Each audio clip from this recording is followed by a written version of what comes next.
광도 계급이 이게 원래 이 별과 우주에 대한 단원이 지난 교과에는 지구과학 2에 있었어. 여기 내려왔단 말이야, 그지? 근데 지구과학 2에 있었던 지난 교과에서도 없던 내용이 새로 들어갔어요. 그러니까 예전에 지구과학 2를 요새 보면 이제 물리화학, 생명과학, 지구과학 2 하는 애들이 조금 그래도 목표가 높은 애들이잖아, 그렇지? S대 그 응시하려고 도전하는 학생들이 많잖아. 그래서 조금 수학 능력이 높은 학생들이 2를 많이 택했는데 그때 그 했던 학생들도 모르는 내용이야, 이 얘기는. 현행 교과에 처음 도입이 됐어. 우리가 앞에서 별의 구분 기준에 대해서 배웠을 때, 자, A, B, C, D, E, F, G 이렇게 나누는 건 어떤 기준이라고 그랬었니? A부터 P까지 수소, 흡수선, 세기 기준이었지. 그치? 그러다가 나중에 표면 온도를 기준으로 해서 어떻게 나눴어? 오비어 파인 걸 키스미로 나눴었잖아, 그치? 뭐 스위리 right now까지 있지만 SRN 형은 몰라도 괜찮고. 근데 요거는 계급이 또 다른 거야. 아니, 요거는 또 구분 기준이 또 다른 거야. 자, 일단 먼저 제목에다가 써보자. 별의 광도계급 밑에다가 써놓으세요. 표면 중력에 따른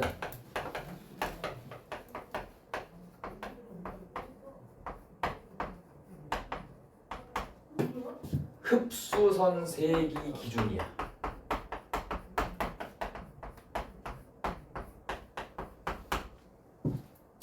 표면 중력에 따른 흡수선 세기 기준. 자, 일단 알다가도 모를 얘기였지만 수소 흡수선의 세기, 특히 수소 흡수선의 발머선 세기 그러면 되게 짜증나는 얘기하겠지. 그래서 그냥 수소 흡수선 세기 기준으로 해서 A, B, C, D, E, F, G 해서 P까지.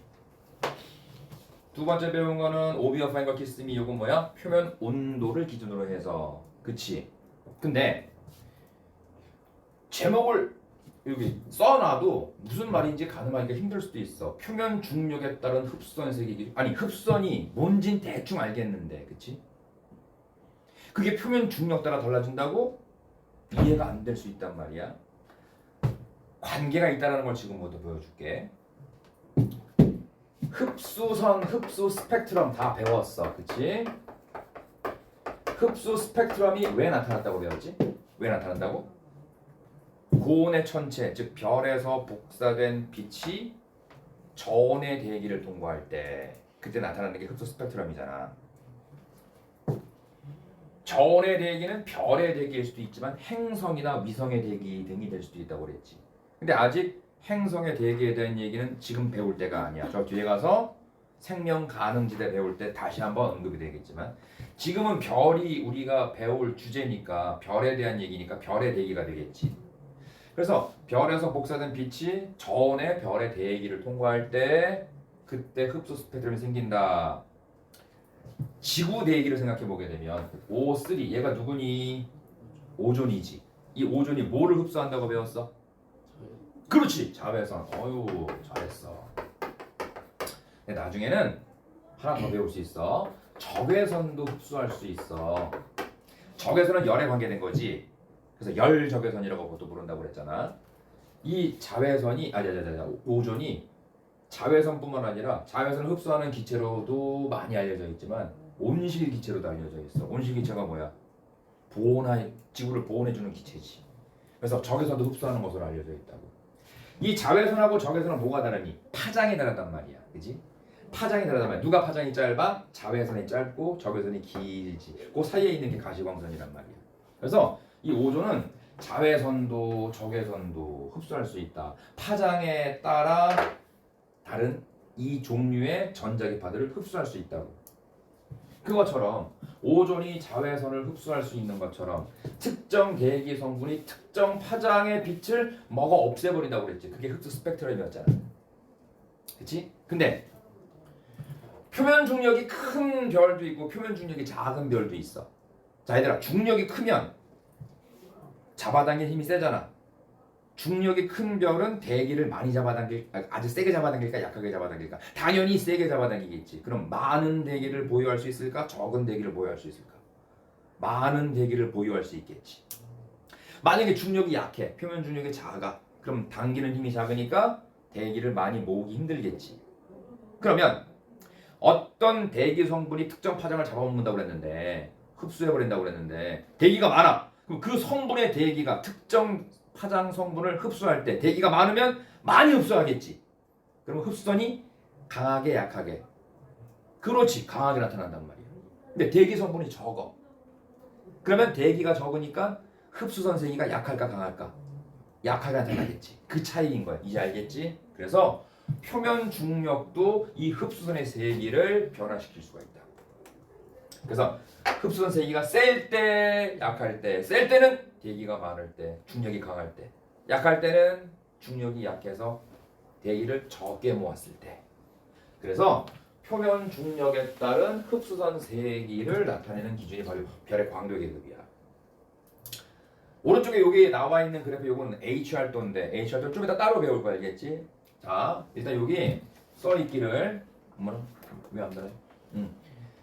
요런 얘기 좀 이따가 할 거야. HR도 배우고 다시 와서 할게 알겠지? 지금은 요 HR도 그림의 요 패턴만 잘 기억해보고 잠시 후에 다시 배울 거야. 다시 와서 복습할 거야 요거. 요게 광도 계급이야. 광도 계급. 1부터 여기 6까지 나와 있지만 로마 숫자지. 여기다 이제 7도 하나 내가 덧붙여 줄 텐데 별은 등급이 작을수록 밝은 거라고 그랬지. 등급이 클수록 어두운 거라고 그랬지. 절대 등급이나 겉보기 등급이나 등급이 작을수록 밝은 거고 등급이 클수록 어두운 거야. 마찬가지야. 요게 숫자가 작을수록 반지름 크고 광도도 크다고 보면 돼. 자, 여기 보면 초고성이라고 돼 있지. 초고성이 1이야. 혹시 초고성이 뭔지 모르는 학생들, 2학년 학생들은 지구과학 처음 배우니까 초고성이 뭔지 모를 수도 있어. 물론 통합과학에서도 배워본 적이 있지만 다시 보자고. 초고성 밑에 밝은 거성이 있고 그 밑에 거성이 있네. 그지? 얘가 제일 밝아 보이지 않니? 광도가 제일 커 보이지 않니? 그치? 밝은 거성 밑에 거성이 있으니까 같은 거성이 아니라 얘는 좀 더 밝고 얘는 덜 밝은 애 있잖아. 그치? 광도 계급을 쓸 때 로마 숫자로 쓰는데 자 1형부터 7형까지 있다고 그랬지? 근데 1형은 또다시 나누어져. 어떻게? 1A형과 1B형 이렇게 나눠져. 자, 사실은 1형이 좀 더 있어. 1제로형도 있고 1AB형도 있어. 극대 거성, 적당히 밝은 초거성 이것도 있는데 선생님이 지은 말이 아니고 그렇게 번역된 거야. 외국에서 연구했으니까 외래어로 돼 있을 거야. 외국어로 돼 있을 거 아니야. 그치? 번역한 거야. 그래서 극대 거성, 적당히 밝은 초거성이라는 것도 있어. 1제로, 1AB. 근데 너희들은 시험에서 볼 때는 1A와 1B만 알고 있으면 돼. 저 1A는 밝은 초고성이야. 써놓자. 밝은 초고성이야. 1B형은 덜 밝은 초고성이야.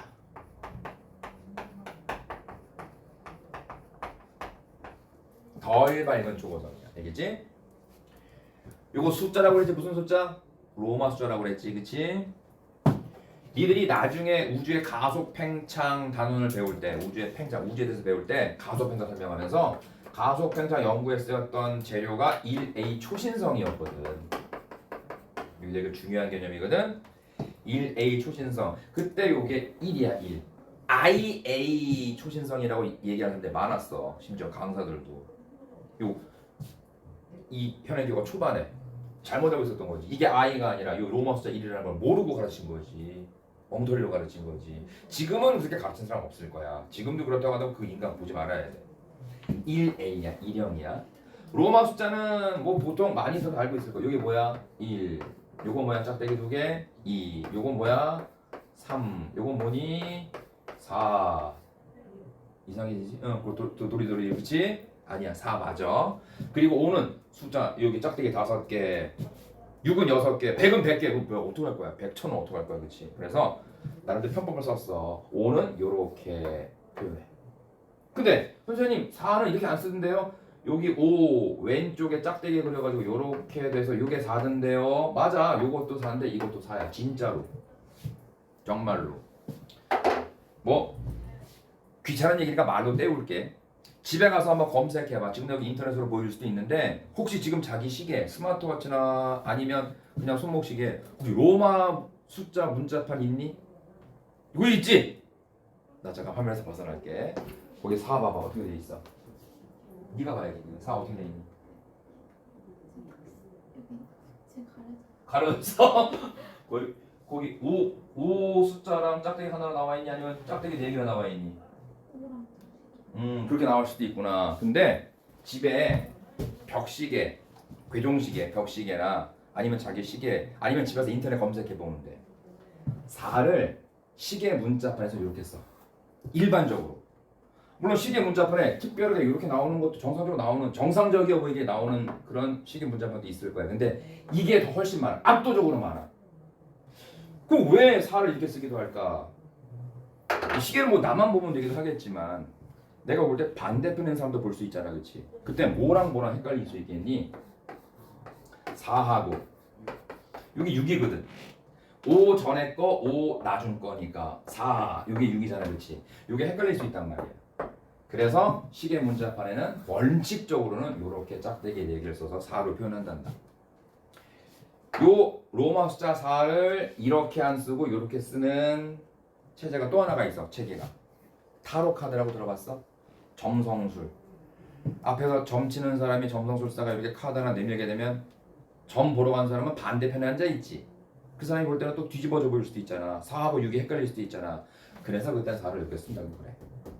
그래서 시계 문자판하고 타로 카드에서는 4를 이렇게 쓰기도 한다. 이거 틀린 거 아니 알겠지? 단 이게 5가, 요건 5가 맞아.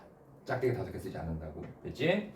자, 그러면 여기서는 그냥 정상적이어 보이게 이렇게 써놨지. 왜? 시계가 아니니까. 타로 카드도 아니니까 이렇게 써놨지. 요 3형이 이제 거성이야. 2형은 밝은 거성. 요거보다 2형이 3형보다 조금 더 밝지. 밝은 거성. 요건 그냥 일반 거성이니까. 그리고 4형이 거성 밑에. 자, 우승 밑에 뭐 있어? 준우승 있지. 우승 밑에 준우승 있는 것처럼 거성 밑에 준거성이 있는 거야. 그리고 자, 동그라미 쳐놔. 여기 O형 있지. 요게 주계열성이야. 여기 괄호 속에 들어가 있지만 이게 더 중요한 말이다. 주계열성. 외성, 주계열성이라고 돼 있지. 이 외자가 무슨 외자냐면 작을 외자야. 왜소한 체격할 때 외자, 작을 외자야. 작은 별이라는 뜻이야. 크기, 질량 등이 작은 별. 근데 주계열성이란다. 수업을 열심히 들었으니까 알겠지만 태양에 대한 기본 정보 내가 알려줬었지. 표면 온도 얼마? 5880K, 보통 6000K라고 한다고 그랬고, 그리고 분광형이 어떻게 됐지? G2. 그래서 뭐라고 그랬어 여기다? 5. 그치, 기억하고 있구나. 이뻐, 잘했어. 요게 요거야. 요 5가 여기 들어가는 거야. G2 V 아니야, 그지? V 아니야. G2 5야. 5야. 주계열성이라는 얘기야. 태양이 지금 현재 주계열성 단계에 있는 별이거든. 그치? 주계열성을 나타내고 있는 거라고. 그리고 여기 6형이 외성 밑에니까 준외성 서 있지. 그리고 하나 더 써놓자. 여기다가 7형. 요렇게 써주면 7이 되겠지. 요 7형이 바로 백색 외성이야. 이제 백색 외성에 대한 얘기 많이 할 거야 오늘. 그래서 1형부터 7형까지의 광도 계급이 있어. 꼭 적어두고 기억해두자.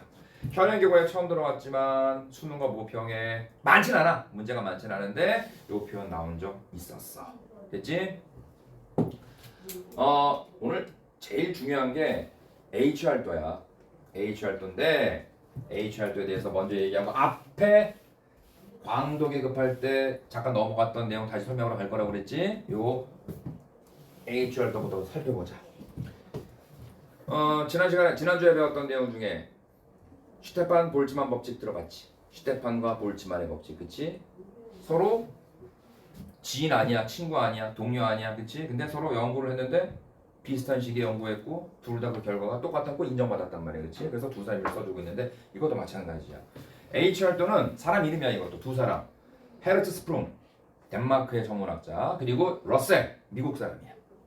그래서 헤르츠 스프룽과 러셀 역시 마찬가지로 비슷한 시기에 해당 이 연구를 했었고 결과가 거의 비슷하게 나왔고, 그래서 누가 먼저 알아냈다라고 할 것도 없었기 때문에 둘 다 여기에 대한 권리를 가지게 돼. 그래서 그 사람들 이름이 여기 들어가게 돼. 인정받았어. 그래서 헤르츠 스프룽, 러셀도라고 하면 기니까 그냥 H활도라고 부르는 거야. 이 H활도는 여기 보면 이런 게 H활도야. 가로축에 지금 뭐가 나와 있니? 여기에 표면 온도도 나와 있고 분광형도 나와 있네. 그치? 표면 온도와 분광형이 나와 있네. 세로축에 뭐가 나와 있니? 절대 등급이 나와 있어. 그치? 그치? HR도는 기본 구조가 이렇단다. 자, 가로축에다가 표면 온도를 쓸 수도 있어. 근데 표면 온도를 대신할 수 있는 게 있는데 뭐야? 우리가 배웠던 것 중에 오비어파잉 걸 키스미 분광형을 쓸 수도 있어.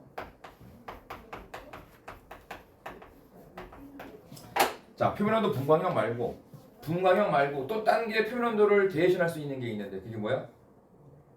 플러스 0.62가 태양의 색지수였지. 색지수를 쓸 수도 있어. 색지수. 다 표면 온도에 관계된 것들이지. 자, 세로축에 누굴 쓸 수 있냐면 세로축엔 절대 등급을 쓸 수 있고 작을수록 밝은 거지. 그리고 광도를 쓸 수도 있단다. 광도. 자, 먼저 세로축의 물리량이 광도 또는 절대 등급인데 혼동하면 안 되는 거라 설명해 보자. 자, 광도. 클수록 밝아. 광도가 크다? 밝단 얘기야. 광도가 작다? 어둡단 얘기야. 근데 절대 등급은 어때? 숫자가 작을수록 밝은 거지. 조심해야 돼. 세로축에 광도를 쓸 수도 있고 절대 등급을 쓸 수 있는데 요 위로 갈수록 광도는 커지는 거야. 밝아지는 거야. 근데 절대 등급은 작아져야 해. 이해됐지? 헷갈리면 안 된다. 자, 요 가로축도 조금 너희들 생각할 때 받아들이기 힘든 부분 처음에 있을 수 있어. 왜냐? 분광형 색지수. 먼저 분광형을 한번 먼저 써볼게요. 여기다가 분광형 어떻게 써? O, B, fine girl, kiss me 하면 되겠지.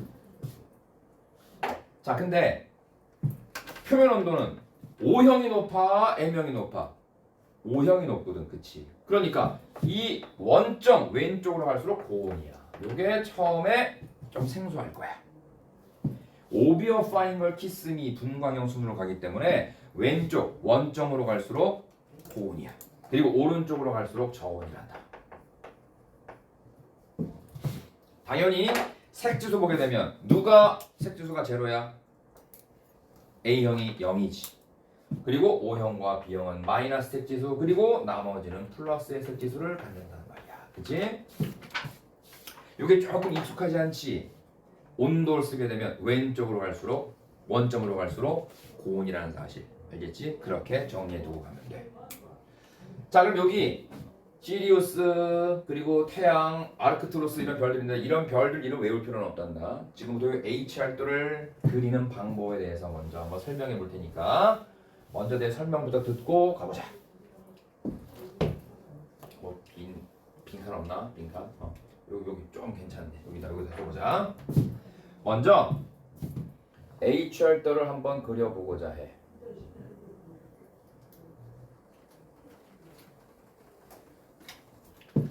자, 가로축에다가 표면 온도나 분광형이나 색지수 쓸 수 있다고 얘기했었는데 나는 여기다가 표면 온도라고 써볼 거야. 표면 온도. 그리고 표면 온도의 단위는 많이 쓰는 절대 온도 K, 케빈 온도 K를 쓰자.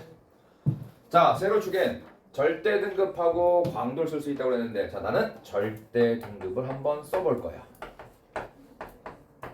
등급이 작을수록 밝다는 거 항상 기억하고. 자, 표면 온도니까 왼쪽으로 할수록 고온이지. 여기다가 12,000이라고 써볼게. 12,000K. 여기다가 6,000K 온도가 낮아야 하니까 써볼게. 그리고 세로축에 여기 절대 등급에다가 여기다가 0이라고 5라고 써볼 거고 5라고 한번 써볼 것이고 여기다가 0이라고 써볼게. 절대 등급은 작을수록 밝은 거니까 위로 갈수록 밝아지는 거야. 그치? 위로 갈수록 강도가 커지는 거야. 그러면 눈치가 빠른 친구들은 내가 지금 여기다가 이렇게 숫자 몇 개를 4개를 제시했는데 대충 어떤 느낌이 올지도 모르겠어. 자, 여기 있는 별이 누구니? 얘 누굴까? 표면 온도가 6000K이고 그렇지. 절대 등급이 5등급이니까 5880K 플러스 4.8등급 하게 되면 태양이지. 태양의 표면 온도 6000, 절대 등급 5로 많이 얘기하니까 요게 바로 우리의 태양이라는 거야. 그지? 자, 여기 별 3개가 있는데 여기에 별 하나, 요걸 A별이라고 하고 요거를 B별이라고 하고 요 별을 C별이라고 해볼게. 그럼 이 HR도 상에 표면 온도와 절대 등급 관계를 나타내는 이 HR도 상에 태양과 3개 나머지 별들이 4개가 총 표시가 되어 있는데 이걸 가지고 과연 우리가 A별, B별, C별의 반지름을 알 수 있을까? 있어. 왜? 절대 등급이지. 위로 갈수록 절대 등급이 작아. 밝은 별, 어두운 별, 밝은 별. 광도 큰 별, 그지? 광도라는 개념을 써보면 광도 L은 지난번에 얘기했던 거죠. 상수 다 없애버리고 어디에 비례해? 반지름의 제곱에 비례하고 표면 온도의 4제곱에 비례했잖아. 그지? 이 식은 절대로 잊으면 안 돼. 반지름엔 제곱에 비례하고 표면 온도의 4제곱에 비례했잖아. 그치? 그러면 이 절대 등급을 광도화시키고 여기 표면 온도가 나와 있으니까 R 구할 수 있는 거잖아. 그치? 자, 그러면 먼저 A부터 한번 해볼까? A별부터 한번 해볼까? 자, A별은 태양의 절대 등급이 5라고 쳤을 때 0이라고 나와 있으니까 등급이 몇 단계 작아? 5단계 작지. 5 작지. 그럼 몇 배 밝아? 100배 밝은 거란 말이야. 그치? 자, LA, A의 광도를 LA라고 치자. LA는 A의 반지름 RA의 제곱 그리고 A의 표면 온도 TA의 4제곱 이렇게 될 거 아니야. 그치? 근데 우리가 지금 얘기했어. 태양보다 자 태양의 광도를 L 이렇게 그린다. 동그라미 가운데 점 하나 찍으면 태양의 물리량이야. 그럼 이거 뭐니? 광도니까 태양의 광도. 자 이렇게 썼어. 이거 뭐야? 반지름. radius 반지름. 그치? 요렇게 그리게 되면 태양의 반지름. 이건 태양의 광도 luminance. 자 이렇게 하게 되면 태양의 표면 온도 템퍼러처. 그치? 이걸 전부 다 1로 할게. 1로. 편의상 1로 다 치환할게. 그러면 A의 광도는 태양보다 절대 등급이 5단계 낮으니까 5등급 낮으니까 몇 배? 100배 밝은 거지. 광도는 100이 될 거야. 태양의 100배가 될 거야. 맞니? 태양의 광도를 1로 왔으니까 이 A의 광도는 100이 될 거라고. 그치? 자, 근데 표면 온도가 몇 배니? 6000K인데 A는 12000K니까 몇 배야? 2배지. 그러면 RA의 제곱에 2의 4제곱이 총 100이 되는 거잖아. 그치? 그러면 RA는 2의 4제곱에 100에다가 루트를 씌워주면 되겠네. 그럼 16분의 100이 나오니까 얼마야? 4분의 10 나오겠지. 맞아? 따라서 A별의 반지름 RA는 4분의 10이니까 얼마? 2.5 R 태양이 나올 거야. 됐지? 마찬가지 방식으로 B의 반지름과 C의 반지름을 계산해 주면 돼. 자, 일단 내가 초기 단계만 잡아줄게. LB, B의 광도 하게 되면 별 B의 반지름 RB의 제곱, 별 B의 표면 온도 TB의 4제곱이 될 것이고, 대신 B는 역시 광도는 태양보다 절대 등급이 5단계 작으니까 100배가 되겠지. 100배가 되겠네. 100배가 되겠네. 태양이 100배인데 요거 T는 몇 배야? 오, 똑같다. 태양과 B별의 표면은 똑같으니까 이거 1이지, 그치? 요게 1이잖아, 1. 1이니까 결국 RB는 100이 되는 거니까 R은 얼마가 돼? RB의 제곱이 100이 되는 거니까 RB는 그렇지. 따라서 RB, B의 반지름은 10배. 태양 반지름의 10배가 되겠네. 됐지? 자, 이 C. 쉽지? LC 해놓고 역시 RC의 제곱에 TC의 4제곱에. 근데 C별은 태양과 광도가 어때? 절대 등급이 같으니까 똑같지. 그럼 뭐라고 해주면 돼? 여기다가 1이라고 해주면 되겠네. 그치? 근데 온도가 몇 배니? 온도가 2배잖아. 그러면 2의 4제곱이 되겠네. 그치? 그럼 얼마가 돼? 16분의 1이 되는데 R제곱이 RC의 제곱이 16분의 1이니까 따라서 RC는 얼마가 나와? 4분의 1 4분의 1 4분의 1 R 태양이 나온 거란 말이야. 됐지? 이런데 해보라고 하려고 했다가 그냥 내가 다 해버렸네. 자, 가보자. 쓰자. 여기다가 A별 반지름 어떻게 돼? 태양보다 크지? 얼마? 2.5R 태양이고 얘 얼마니? 10R 태양이고 여기 4분의 1R 태양이 나왔어. 됐지? 자, 그럼 여기 봐. A, B는 태양보다 반지름이 커. C는 태양보다 반지름이 작아. 그치? 자, 일단 여기다 썼으면 이거 지워도 되지 이제? 같이 했으니까 사진 하나 찍어도 돼요? 사진 한번 찍어. 저작권 지켜주세요. 여기 내가 쓴 거야. 괜찮아? 좀그 쓰면 되지 이거 사진을 찍고 그래. 요즘 많이 겪는 일이긴 해. 어쨌든 지워도 돼 이제? 지워도 돼? 오케이. 봐봐. 지금 우리가 무슨 그림 완성한 거니? HR도 완성한 거지, 그치? HR도 완성한 거지. HR도를 다시 한번 그려볼게요. 여기다가 요렇게 다시 한번 그려볼게. 가로축의 물리량은 표면 온도, 색지수, 분광량 나올 수 있고 세로축은 절대 등급도는 광도 나오면 되겠지. 요렇게 만들어낸 그래프가 있는데 가로축의 물리량, 세로축 물리량이 뭐가 들어가든 셋 중에 하나 들어가고 둘 중에 하나 들어가면 되는데 여기에서 중요한 거 나왔어. 여기. 자, 잘 봐. 왼쪽 위 좌상방에서 오른쪽 아래 우하방으로 이어지는 이 미려한 곡선이 있지. S라인 닮은 곡선이 있지. 이 곡선을 우리는 주계열이라고 불러. 자, 이 주계열에 들어가는 별 하나하나를 우리는 주계열성이라고 그래.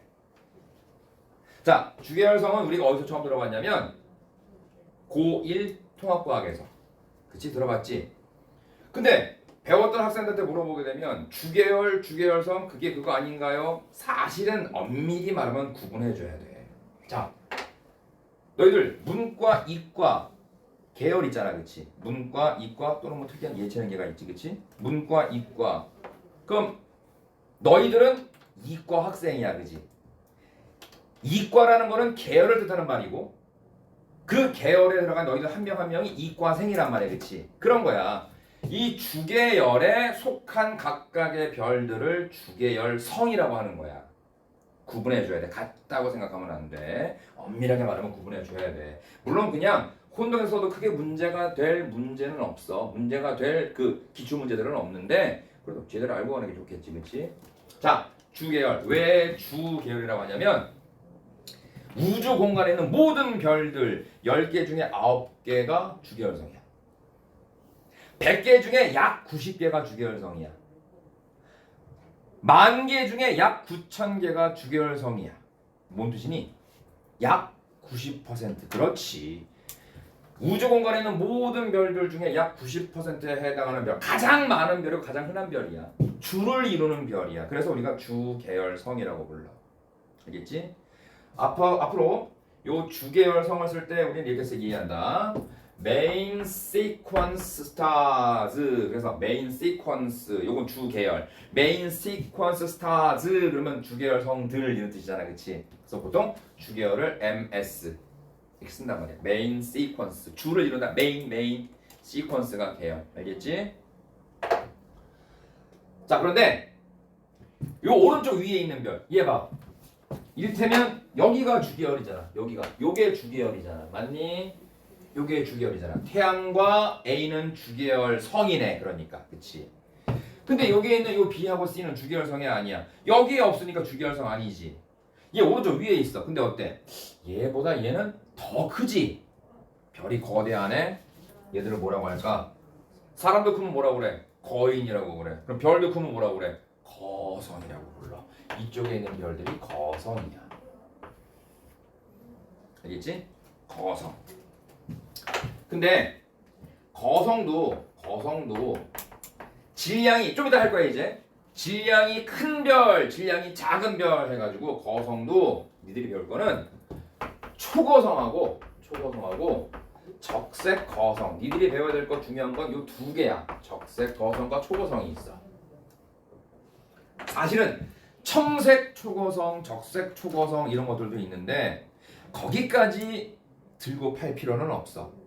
나중에 그림이 한번 보이긴 될 거야. 한번 슬쩍 스치듯 지나가는 그림이 있을 텐데 너희들은 청색 초거성, 적색 초거성 이런 것들은 구분할 필요 없어. 그냥 초거성과 적색 거성만 알고 있어도 전혀 시험 보는데 문제 없을 거야. 알겠지? 우리한테 필요한 것만 하면 돼. 초거성은 앞으로 이렇게 쓸 거야. 초거성은 커도 거성인데 자이언트 스타라고 부르는데 너무 커도 너무 커. 슈퍼 자이언트 스타. 그래서 그냥 앞으로 그냥 SG라고 쓸 거야. 알겠지? 슈퍼 자이언트 스타. 적색 거성은 거성인데 빨간색이야. 레드 자이언트. 그래서 RG로 쓸 거야. 알겠지? 슈퍼 자이언트, 레드 자이언트. 알겠지? 뒤에 스타 빼고 그냥 슈퍼 자이언트, 레드 자이언트 쓸 거야. 이렇게.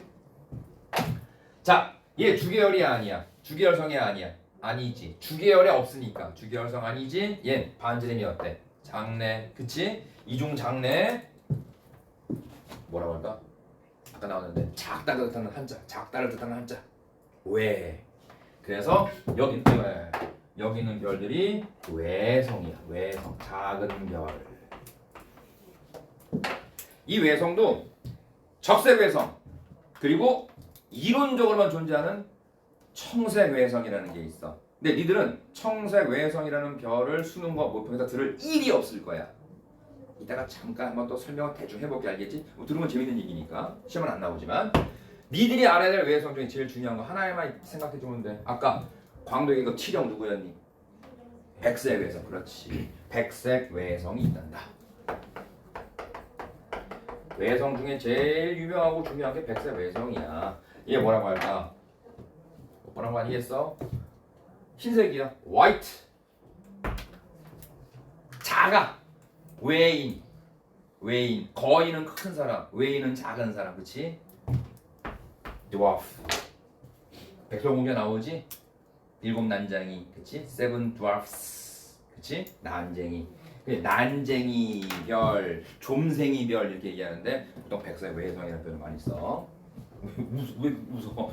좀생이 별이라고 책에 나와 있었어. 옛날에 써 있어서 실제로 써 있었어.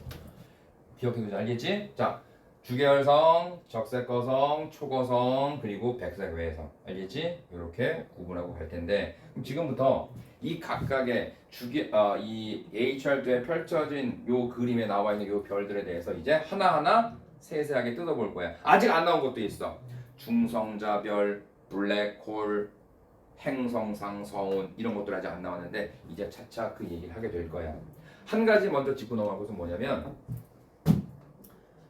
주계열이 딱 그려놓고 거성, 외성 해놓고 이게 H도 그려놓잖아. 그럼 애들이 이제 하늘 찾는다 막 찾아놓고 막 하늘에서 요런 모양 찾아 이렇게 되는 거, 막 되는 거. 그래서 막 은하수 보고 여기 주계열이죠. 아니야 그거 아니야. 이건 그래프야. 밤하늘에 있는 별들이 무슨 그래프를 그릴 리가 있니, 그치? 밤하늘에 펼쳐지는 그림 아니야. 밤하늘에 점점이 흩뿌려진 별들을 요 그래프에 분류시킨 거란다. 알겠지? 하늘에서 찾아도 안 나온다. 수고하지 마. 알겠어? 됐지? 자, 그러면 이제 별들 각각의 별들이 어떤 진화 과정을 통해서 나타나게 되는지를 지금부터 배워볼 텐데 이번 시간에 먼저 기초 내용부터 먼저 설명해 볼게. 별을 구성하는 물질 중에 제일 많은 물질 누구라고 알고 있어? 니들이 알고 있는 거야. 통합과학에서 맨 앞에서 배웠어. 그렇지. 수소와 헬륨. 역시 공부한 놈들 티가 나. 수소와 헬륨 제일 많아. 수소와 헬륨은 상온에서 기체 상태 물질이라 이렇게 배웠잖아. 그렇지? 근데 우주 공간은 상온은 아니야. 상온은 아닌데 얘들이 아주 우주 공간에 넓지 아주 멀리 떨어져 있어. 그래서 우주는 진공은 아니야. 완벽한 진공은 아닌데 너무 물질 밀도가 작아서 진공에 가까운 상태인 건 맞아. 근데 진공은 아니란다. 일단 우주 공간에 있는 물질들을 성간 물질이라고 불러요. 성간 물질이라고 배워요. 성간 물질이 뭐냐면 별, 성, 사이, 간. 성간 물질이야. 별, 성, 사이, 간. 그러면 별 사이? 아, 우주 공간의 물질? 맞아. 이 성간 물질을 크게 둘로 나눈다고 한다면 일단 먼저 성간 기체 그리고 성간 티끌이 있어요. 성간 기체가 약 99%야. 압도적이지. 성간 티끌이 나머지 약 1%야. 자, 약이니까 수치가 조금 진동하겠지. 아주 작은 폭으로 진동하겠지. 자, 예를 들어서 성간 기체, 물론 얘들은 누구니? 수소와 헬륨이 주를 이루겠지. 그치? 수소와 헬륨이 주를 이루는 기체일 거야. 그치? 주기체, 주로. 성간 티끌 나머지 1% 정도가 되는데 이 성간 물질들이 모이면 이제 성운이라는 게 돼. 그 성운이 된 상태에서 다음 단계 넘어가게 되면 별이 되는 거야. 알겠지? 근데 뭐 참고로 알아도 성간 기체, 성간 티끌 중에 성간 티끌의 비율이 조금 많아. 딴 성간 성운, 성간 물질이 뭉치면 모이면 성운이야. 수축해서 모이면 성운인데 그 성간 물질이 모여서 만들어진 성운들의 티끌의 비율이 조금 높으면 별이 되기 쉽다고 그래.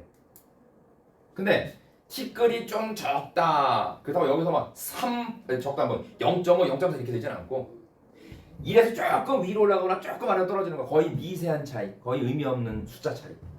조금 성간 티끌 비율이 적으면 별이 만들어지기 힘들다고 보통 얘기하고 있어. 근데 니들은 그냥 기체가 수소 헬륨이 거의 99%, 나머지가 1% 성간 티끌. 실체는 알 필요 없어. 그냥 규산염 물질에 얼음층이 덮여 있는 그런 구조를 가지고 있는 것들이 일반적이다라고 얘기하는데 이들이 굳이 알아야 될 내용은 아니란다.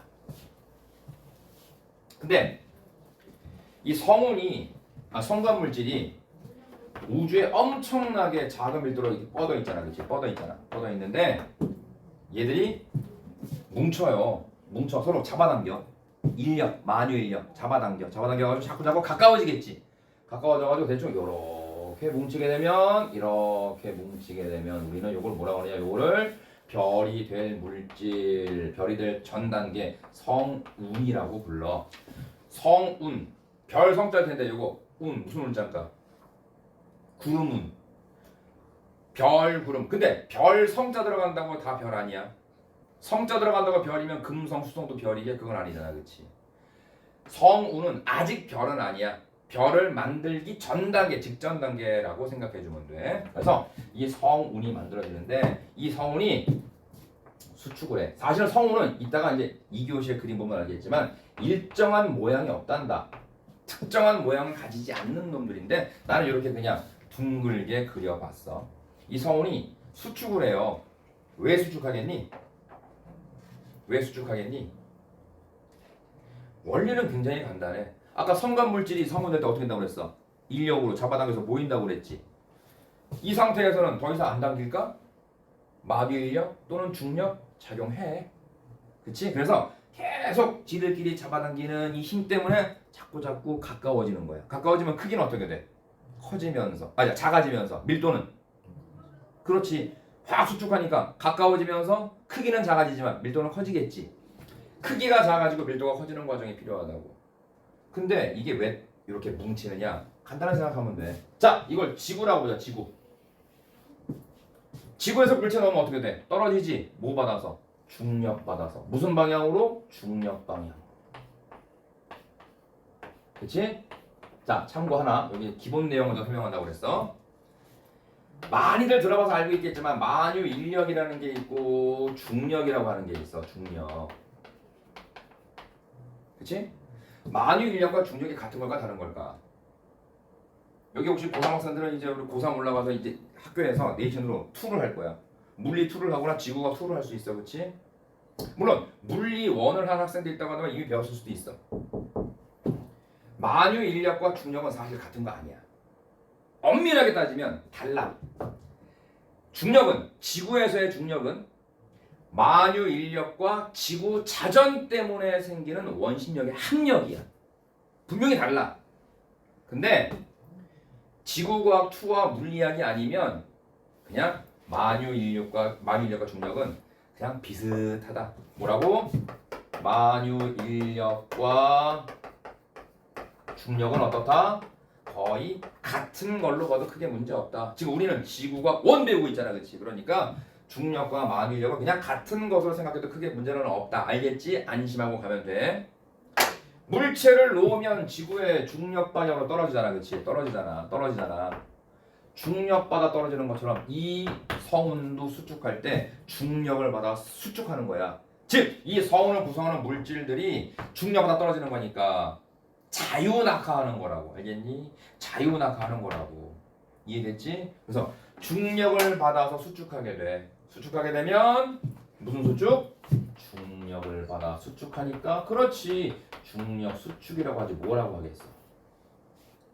근데 이 중력 수축을 하게 되면 온도가 높아질까 낮아질까? 높아져. 왜? 일단 쉽게 생각하자. 그렇지. 밀도가 커지니까 가까워지니까 더워져 추워져? 더워지지. 그지? 그런데 과학적으로 한번 얘기해보자고. 어렵지 않아? 중학교 때 배웠던 개념에서 중3 때 힌트. 뭐 한다고 그랬어? 중력 수축. 자유낙하지? 떨어지게 되면 뭐가 뭘로 전환된다고 배웠어? 위치 에너지가 운동 에너지로 전환된다. 맞아. 위치 에너지가 운동 에너지로 전환되지. 그지? 근데 위치 에너지가 100% 운동 에너지 다 전환되든가? 역학적 에너지 보존법 배웠잖아. 만약에 진짜 실제로 그렇다고 한다면 롤러코스터가 싹 쏟아지면서 내려오다가 다시 원래 높이까지 올라갈 수 있는데 실제로는 안 그렇잖아. 왜 그래? 내려오면서 다른 형태의 에너지로 전환되지. 근데 전환된 에너지가 다시 재활용 가능한 것들이 흔치 않아. 예를 들자면 손시되고 없어지는 게 있어. 손시되고 없어진다면 공간으로 그냥 달아나 버리는 것들이 있지. 떨어질 때 하니까 소리 에너지, 레일과 바퀴 사이의 마찰에 의한 열 에너지, 가끔 바퀴에서 불꽃이 팍팍 튄단 말이야. 빛 에너지 등등으로 손실되어서 없어진단 말이야. 그치? 그렇단 말이지. 마찬가지로 위치 에너지가 100% 운동 에너지로 전환되지가 않아. 전환된 위치 에너지 중에서 일부 또는 대부분이 열 에너지로 바뀌고 빛 에너지로 바뀌는 거야. 그래서 에너지 전환 과정을 통해 열 에너지로 전환되는 곳이 생기니까 온도가 높아지는 거다 생각해주면 정답이야. 이해됐지? 자, 그러면 성운이 수축하게 되면 무슨 수축? 중력 수축. 온도가 높아진다 낮아진다? 높아진다 라고 생각하고 가잔 말이야. 그리고 또 기본 내용 하나만 더 하고 시작. 모든 별들은 말이지. 별도 그렇고 별의 핵도 마찬가지야. 자, 둥근 형태의 별을 그려놓고 이 별의 중심부 쪽으로 이렇게 작용하는 힘이 하나 있어. 힘 한 종류가 있어. 이게 뭘까? 금방 얘기했던 중력이야. 그렇지. 중력이야. 근데 이 중력만 작용하게 되면 계속 작아져야 되잖아. 사실 요런 힘도 있거든. 요런 종류의 힘도 있거든. 보라색. 자, 이 힘이 뭘까? 작아지면 어떻게 된다고 그랬어? 온도가 높아진다고 그랬지. 높아지면 기체들 온도 높으면 분자 운동이 활발해지지. 그래서 찌그러진 공을 뜨거운 물에 넣어놓게 되면 빵빵해지는 이유가 그거잖아. 온도 높아지면서 온도가 분자 운동 에너지니까 막 움직임이 활발해지면서 벽을 팍팍팍 치니까 압력을 가하니까 이 공이 동그래진다고. 그것처럼 온도가 높아지게 되면 바깥으로 팽창하는 힘이 생겨. 이거를 자 써놓자. 내부압 또는 다른 말로 기체압이라고도 불러. 내부압 또는 기체압이라고도 불러. 근데 이 모든 별들, 질량이 큰 별이나 질량이 작은 별이나 무조건 별들은 일생을 통해서 요 중력과 내부압, 기체압의 상호 싸움이 멈추질 않아. 별의 이 진화 단계상에서, 진화 과정에서 항상 중력과 내부압의 대결이 펼쳐져. 만약에 중력이 커진다 그러면 중력이 우세하다 그러면 어떻게 되겠니? 작아지겠지. 만약에 내부압이 기체압이 커진다 우세하다 그러면 어떻게 되겠니? 팽창하겠지. 만약에 중력과 내부압 기체압이 똑같다 평형 이룬다 같다라고 한다면 어떻게 되겠니? 크기가 커지지도 작아지지도 않는 상태가 될 거란 말이야. 그렇지? 항상 이 기체압과 내부압 또는 기체압 내부압 그리고 중력의 싸움이 별의 일생을 통해서 펼쳐진다는 사실을 또 기억하고 가자고. 알겠지? 그럼 이제 요 기본 내용을 가지고 이제 별이 어떻게 진화하는지 과정에 대해서 배울 거야. 알겠니?